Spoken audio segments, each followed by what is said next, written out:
រឿងខ្ញុំពិតរឿងស្នេហាដឹកកន្លងយូរឆ្នាំជាពេលជុំបានអូនភ្លេចផងចាំ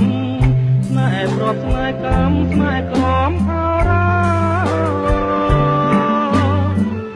កាលនោះរូបយើងសាងស្នេហ៍ឧត្តមលើកំពូលភ្នំមេជាមេបា